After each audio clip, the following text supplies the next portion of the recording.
Hey everyone, this is Corey with Stafford's EDC, and today we're talking about the Giant Mouse Ace Iona V2. This guy is in sepia MAGNACUT, has a little bit of a redesign on the handle, and that's about the biggest differences from the version 1. Also, this one I believe is a little bit more premium than the original one. Yeah, the original ones were coming in at $125 for the price, and I said like slightly different design here on the handles, but pretty much largely the same. This one is coming in at $195, but for that you are getting upgraded to the MAGNACUT, and you're getting away from G10 as well, which I believe is the only options prior. And M390 was the steel of choice before this, and I can compare these guys directly on Blade HQ's website here. Looks like they added a little bit of length to this knife as well. So we will talk about that as we go through, because I have handled a previous version of this, and please excuse the landscaping noises outside. One of my neighbors decided that 12 o'clock on a Thursday afternoon was the best time to have their landscaping work done. I'll close the window actually, make it a little more bearable for you guys. Yeah, so it looks like they added a little bit of length to this guy. Let me share my thoughts first, and then I will go through the differences between these two, between the original version and this version. Like I said, design is largely the same, just some subtle changes as well. So for this version, you're looking at a 7.5-inch overall length with a 3-inch blade, 3-inch cutting edge, 1/8 of an inch blade stock, which looks way thicker, but it is only 0.125. I'm actually getting 0.11 on my calipers, which is interesting. This is one of the only, if not the only, Giant Mouse that runs on washers. You don't see that really on any of their other knives. I can't confirm that for sure, but I do believe that the Iona is the only washer knife that they make. They may make one more. The little, the nibbler, that might be on washers as well, but I could be wrong. You have an ambidextrous pocket clip. This guy can be switched to either side, as well as dual thumb studs, plus a ton of blade exposed, that if you wanted to flick off the blade, you could, but the thumb studs work pretty well. Now, something I want to point out is that this guy is firing out, but there's almost no detent on this at all. It takes no effort to break this detent and get it open. And it's very easy to fail if you're pushing outward. You have to really push up. In that case, it goes. But there's still, like, what I like is when it builds that resistance and then fires out. This does not have that. This just kind of goes with your thumb upward. And that angle works quite well for deployment, but it might make it tricky for the reverse flick if you like to do that. It's tough. You have to learn to position this so you're flicking upward, and then it'll deploy for you. So keep that in mind. That could absolutely be this version of it, but you know, or this particular example is what I mean. You might have ones with better detent out there, but that is something with this one, so I feel like it is worth mentioning. These micarta scales have some contouring done to them, as well as these reliefs cut into here. I don't know what else to call them. They're not chamfers. They're like channels almost that are cut just to kind of slim that area out. But they are contoured otherwise. You can see the contouring on the ends here, which does make it pretty comfortable in hand. The handle length on this guy is 4.33 inches. And you're just over 1/2 inch thick at 0.52 inches here. This curved design doesn't make it great for my hands or a large size glove. I can just kind of get my pinky on here, but that's not super comfortable. So I find myself like really squeezing my hand into this curved area, and it makes it a little cramped for me. And this jimping's a little tall for my opinion in terms of its location. I wish it was located down by these thumb studs, where you could put your thumb right here. I've complained about this on my Giant Mouse Rio video as well, that it feels like you're extending your thumb to get to the jimping on Giant Mouse knives. This one's not as bad as others, that's for sure. The washer action on this is okay. I'm sure over time this would break in tremendously, but this is pass around, and I think I'm kind of early on this guy. In the lists, I may have been the first one pass around with this besides Kevin over at Lefty EDC. So keep that in mind. It will loosen up over time. Action will get better. Certainly is not extremely drop shut or anything, but you can shake it shut. I think now I gotta talk about performance, of course. 0.125 blade stock.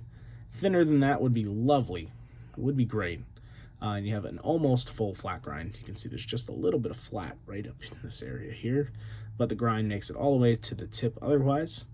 The cutting performance with this guy is not amazing. It's fine. It works. Like, don't get me wrong. It's not like a thick blade. It's not a thick grind, thick blade, anything like that. It just doesn't thin out the way it should for an everyday carry knife, in my opinion. Like, unless you truly want this to be like a beater work knife, this is probably not going to be like your favorite knife to break cardboard down or anything like that. You can see that the blade stock stays basically the same thickness almost all the way to the point. It's just this small section here where it really thins out. I can kind of throw the calipers on here, show you an idea. Like I said, this is measuring at 0.11, 0.12. There, I'm just maintaining a bit of pressure on this. So there is where it begins to thin out, where the middle of the jaws are there.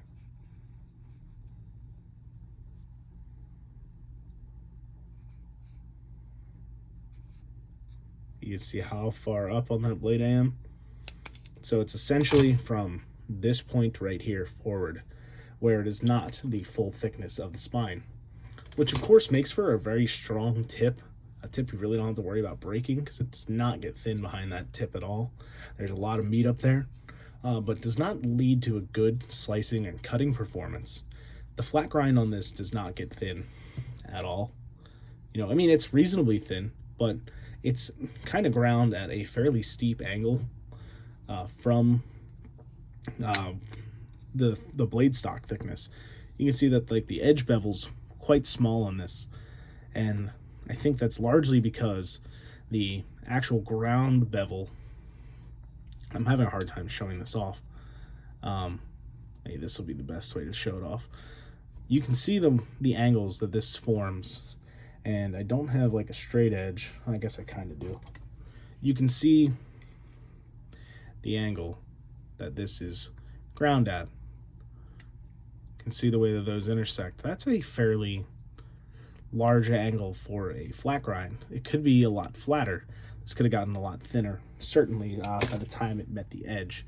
And they could have used thinner blade stock, or they could have done a hollow grind on this, which would make it a tremendous slicer. But they went for this strength approach, which is fine. It's not what I would think for an everyday carry type of knife. Most people would be wanting, most people value performance over something like tip stability, because how many people are stabbing things on their daily basis? I don't know. Obviously, people don't want their knives to break. If you're going to be prying something, don't use a knife. You can if you have to, but try not to. But if you need to, this one might be the one for you, because it just stays thick all the way to the tip.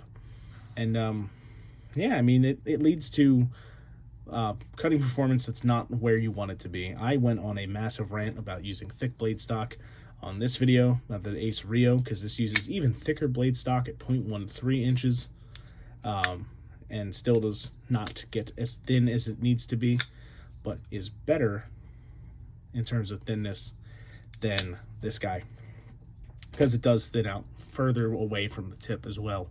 It does have a distal taper, whereas this one really does not. So largely this one does not perform the way I like my knives to perform, though I could see this serving a purpose for somebody who needs a knife with a pretty thick spine all the way out to the tip. This is an option for you at the $200 range. You don't have to go up to like the $450 range where like a Hinderer might be. You can get one of these. I'm not comparing these to Hinderer necessarily. That's just the first brand that came to mind in thinking about thickness all the way out to the tip. So that's where I'm going to leave this one. I'm letting this drag on along close to the 10-minute mark here. So I'll leave it there. Those are my thoughts on the Iona V2. It was always a little bit of a thick knife in terms of the grind, and the second version is, you know what, I forgot to do the comparison. I'll do that before we go. But the second version is not much better in terms of thinning that out, but that's clearly not what they were going for. So I can't blame them too much, considering it's consistent from the first version to this version. So the difference here, you had the blade length of 3 inches on the new one. The old one had a blade length of 2.875, so you gained 1/8 of an inch of blade, as well as a 1/4 inch of cutting edge. So that's interesting. It looks like they shortened the choil, the sharpening choil area a little bit. 1/2 an inch overall gained on the new version. It was 7 inches on the previous one versus 7.5 on the new one. And as I said, you upgraded from M390 on the old one to MAGNACUT on this one. Otherwise, everything is remarkably similar, except this one is about, what are we looking at? Almost an ounce heavier, the new version. New version is 3.5 ounces, at least according to Blade HQ. And according to Blade HQ, the old version was 2.68 ounces. So, you know, it's the difference between G10 and micarta, and I'm sure full titanium liners versus, well, it looks like it had steel liners previously.